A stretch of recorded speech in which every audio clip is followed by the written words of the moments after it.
کتنے چانسز ہیں ان کو کل تک پروڈیوس کر دیا جائے گا فیصل چودھری صاحب؟ کیونکہ بیرسٹر صاحب کہہ رہے ہیں کہ یہ سیکیورٹی خدشات کی بنا پر ان کو آج نہیں پروڈیوس کیا گیا.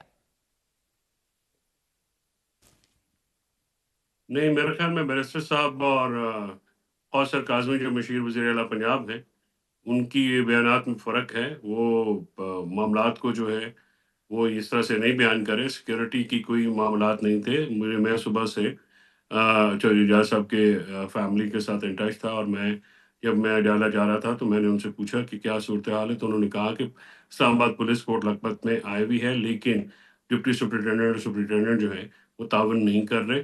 جس کے بعد جو ہے ہم نے اپنے تئیں بھی کوشش کی کہ جو چودھری اعجاز صاحب کا پروڈکشن آرڈر جاری کرنے والے آفیسز ہیں وہ اپنے جو ہے گڈ ریلیشنز استعمال کریں. اور چودھری اعجاز صاحب کو 20 مہینے ہو گئے جیل کے باہر. ان کا استحقاق ہے، آئینی استحقاق ہے. اور اگر ایک الیکٹڈ ریپرزینٹیو اور سینیٹر الیکشن چیئرمین سینٹ کے آرڈرز کے باوجود جو ہے وہ نہیں پیش کیا جا رہا، تو یہ تو ڈیفینیٹلی سینٹ کی توہین ہے. اس سے کیا میسیجنگ جا پارلیمنٹ کی رہی ہے ان کا توہین ہے. پروڈیوس نہ ہونا؟ کیونکہ اگر آپ رد کر رہے ہیں کہ سیکیورٹی کے ایشوز نہیں تھے، what messaging are you receiving ہے؟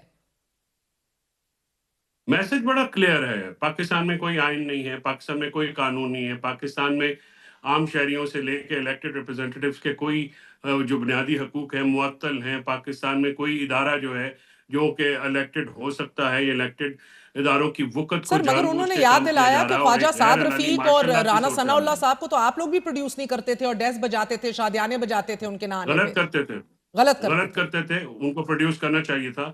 اور بالکل اس میں کوئی دوسری بات نہیں ہے. کوئی لیت و لال سے کام میں تو بالکل نہیں لیتا.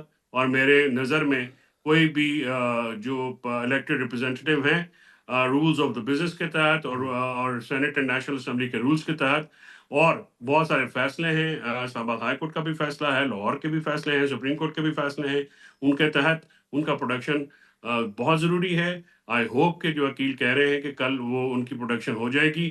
آئی ہوپ کہ گورنمنٹ جو ہے وکیل کی یہ سینٹ بات سنے اور اعجاز چودھری صاحب کو وہاں پہ ریپرزنٹیشن کا موقع دے. اور اس کے ساتھ ساتھ آپ یہ دیکھیے کہ جس سینٹ میں ایک صوبے کی نمائندگی نہ ہو اور اس پہ بھی کسی کی کانوں میں جوں تک نہ رہیں گے، تو پھر ایسے معاملات کیسے چلیں گے؟ آپ کے سامنے ہے تو کہ کے پی کے جو حالات ہیں میں سمجھ گئی، مگر کوئی آپ بھی یہ معاملہ وصول سے ہے کہہ سکتے ہیں فیصل چودھری صاحب؟ نہیں، اس میں ڈیفینیٹلی حکومت پنجاب ملوث ہے. اور انہوں نے یہ جان بوجھ کے جو یہ نہیں کیا. ان کا جمہوریت سے تو کوئی واسطہ ہی نہیں ہے. مسلم لیگ نواز کی پیداوار ہی ضیاء الحق صاحب کے گملے میں ہوئی ہے. انہوں نے سپریم کورٹ پہ حملہ کیا. انہوں نے جب بھی چاہا پارلیمنٹ کو سبورٹ کیا. تو انہوں نے کون سا آئین کی خدمت کی ہے؟ لیکچر تو obviously I can give you کہ جب آپ لوگ فارم 47 کے اوپر حکومت بنا کے بیٹھے ہوئے ہیں اور خود کو کلیم کر رہے ہیں کہ ہم عوام کی نمائندہ حکومت ہیں، تو ہم آپ کو عوام کا نمائندہ حکومت نہیں سمجھتے. ہم آپ کو ایک فیشسٹ رژیم سمجھتے ہیں، کوئی جو ڈیفیکٹو اس ملک پہ قابض ہے. ہم سمجھتے ہیں کہ آپ عوام کے ووٹوں سے نہیں آئے، آپ فائز عیسیٰ اور الیکشن کمیشن کی ملی بھگت سے الیکشن فراڈ کا ایک نتیجہ ہے. لیکن آپ ڈیفیکٹو حکومت ہیں، اس کے اوپر جو ڈیجورے ہم آپ کو تسلیم نہیں تو کرتے. پھر ہم اسی آپ کو فیشسٹ حکومت سے بالکل مذاکرات کی کسی طور دہائیاں پہ بھی بھی دیتے رہتے ہیں. جمہوریت سر کا میں تو سمجھنے سے قاصر ہوں. آپ روز ملتے ہیں عمران خان سے، آلموسٹ روز وہ کہتے ہیں کہ ان کو مانتے بھی نہیں ہیں، یہ جعلی بھی ہیں، فیشسٹ بھی ہیں، مگر بات انہی سے کرنی ہے، مذاکرات چلتے رہیں. ابھی بھی ان کا یہی پیغام تھا. اس کی وجہ یہ ہے کہ ہم مذاکرات کے علاوہ کیا کریں؟ What else we have? We have no other option. As a political party, we have to talk. ہمارے پاس کوئی گنز تو ہے نہیں، ہمارے پاس کوئی ایسی بندوقیں تو ہے نہیں کہ جو کہ ہم اپنے سٹیزنز کے اوپر چلوا دیں یا ان کو شہید کر دیں. ہم نے تو بات ہی اچھا، کرنی ہے، بات یہ کے علاوہ ہمارے پاس تو کوئی ایسا ہم یہی آپشن ہے بات سر نہیں. 2.5 سال سے آپ کو سمجھا رہے تھے کہ اور آپ کچھ ہے نہیں، سیاستدان کو ایک دوسرے سے ہی بات کرنی تھی. مگر ٹھیک ہے. سو فیصل صاحب، آج وزارت دفاع کے وکیل خواجہ حارث نے تو آج عدالت میں کہہ دیا ہے کہ پلانس کا ٹرائل ملٹری کورٹس میں ہی ہوگا.